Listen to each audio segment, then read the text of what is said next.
I saw a video online of a guy talking about Andrew Holness's net worth.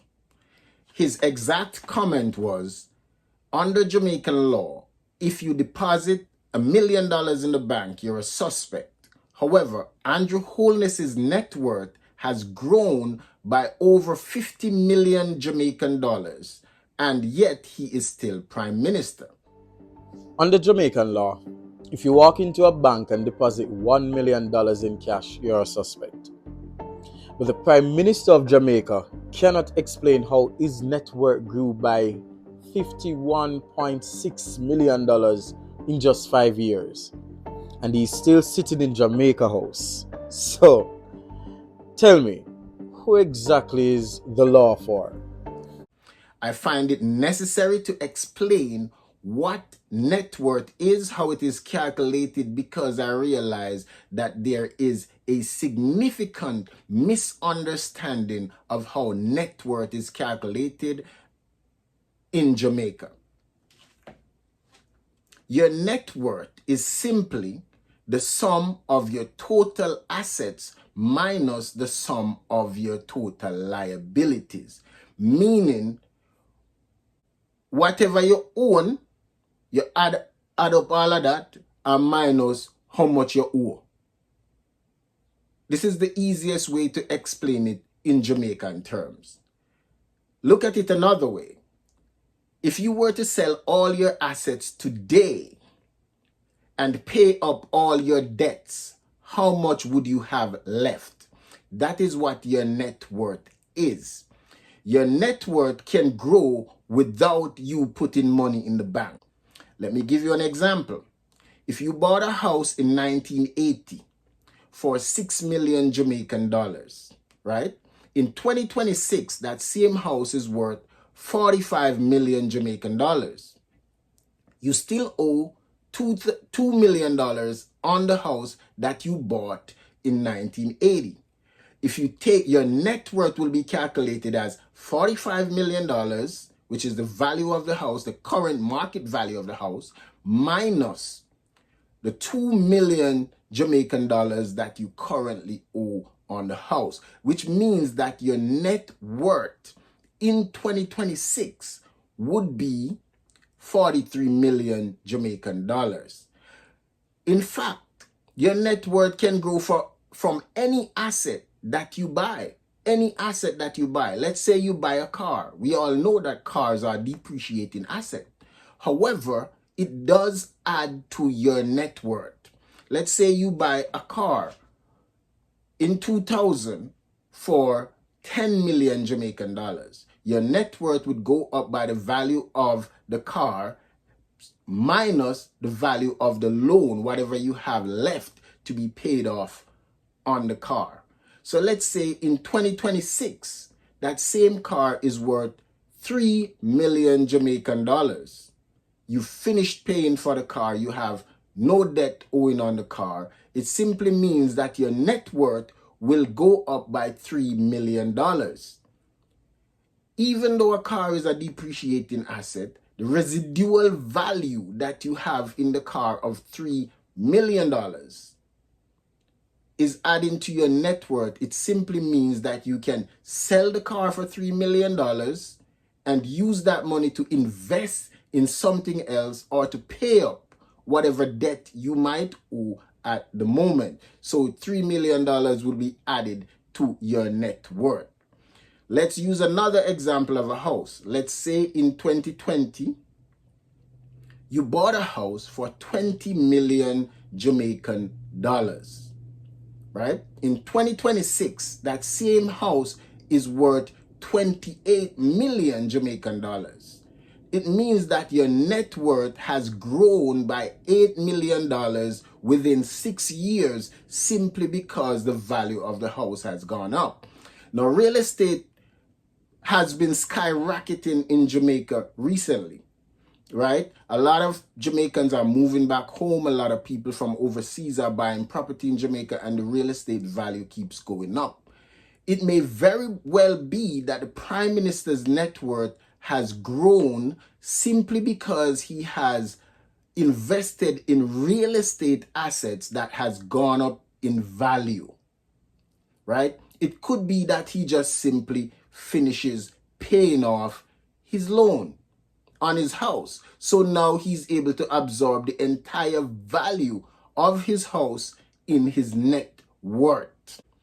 The biggest disappointment for me, and this is not to be political, is that Mark Golding is trained in finance. Just like me or others like me, he's trained in finance. He even ran one of the biggest financial companies in Jamaica back in the day, which was Finsac and Darren Bunting and Golding.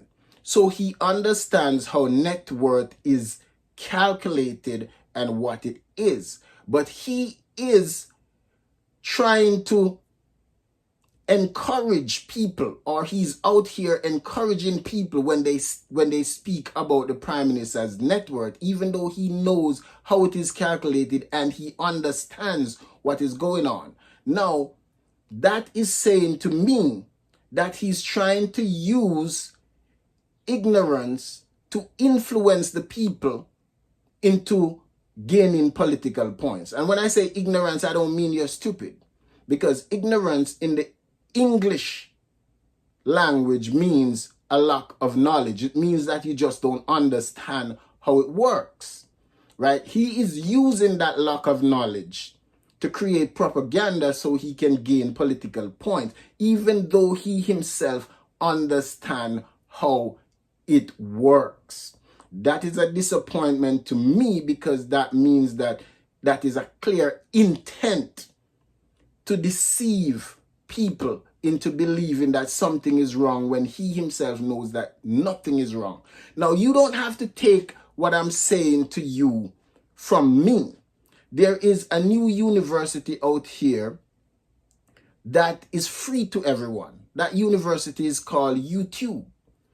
All you have to do is go on YouTube and type in how is net worth calculated. And someone will explain to you, there are multiple videos that will explain to you how net worth is calculated. So you can see that what I'm saying is true. You don't have to take it from me. You have all of these expensive cell phones in Jamaica that you got from foreign or wherever you got them from, and you can use them. The internet is open and available to everyone. So it is not, we're not in the stage where people are allowed to trick us or to fool us into getting their own political way based on the fact that we don't have the knowledge. So like I was saying, when I said ignorance, it doesn't mean you're stupid. It doesn't mean anything. Based on the English language definition, ignorance is simply a lack of knowledge. Now, in Jamaican terms, in the Jamaican language, of course, patois, ignorance just means aggressively upset or aggressively vexed, right? But in the English language, it's just a lack of knowledge. And what I realize in Jamaica is that a lot of people are making YouTubes without really understanding how the concept works.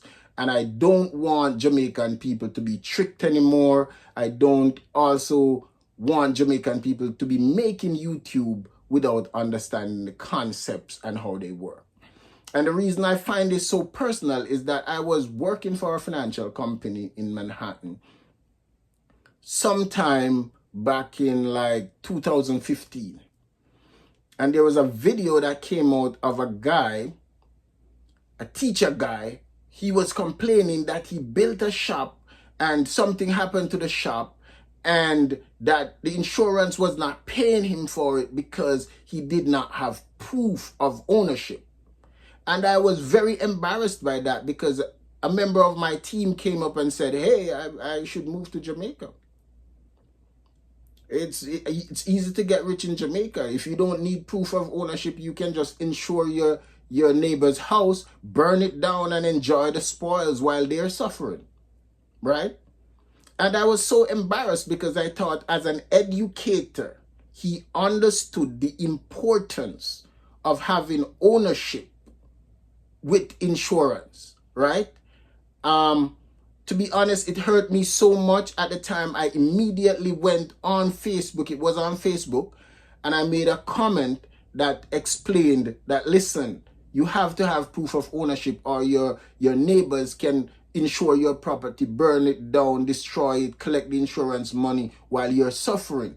And I think that people saw the comment, because shortly after, a few weeks after, I heard people now coming out and saying, hey, you can't do that. The insurance cannot necessarily pay you unless you can provide some kind of evidence that you actually own the property. Now, evidence of ownership may not necessarily be a title.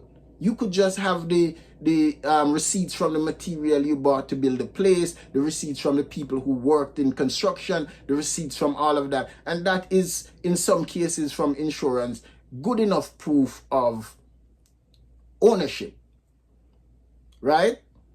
So, because these little embarrassing videos keep popping up sometimes of people making these comments without understanding what they actually mean, I feel the need to explain this, because out here in the diaspora, it is affecting us. When we come and we brag about the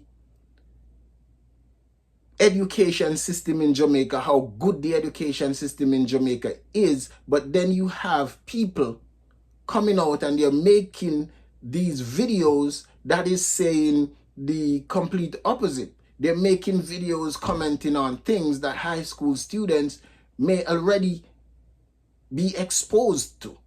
So, listen, I want to make sure that Jamaican people understand how these things work, so that no one can trick you, so that you won't be a fool to anyone in political power or anyone at all, as much as you can avoid it. Now, if you like these videos, if you like the way I'm explaining things, and if you want more videos of me explaining concepts like these to the Jamaican public, please subscribe to the channel, and I'll see you on the next one. Thank you.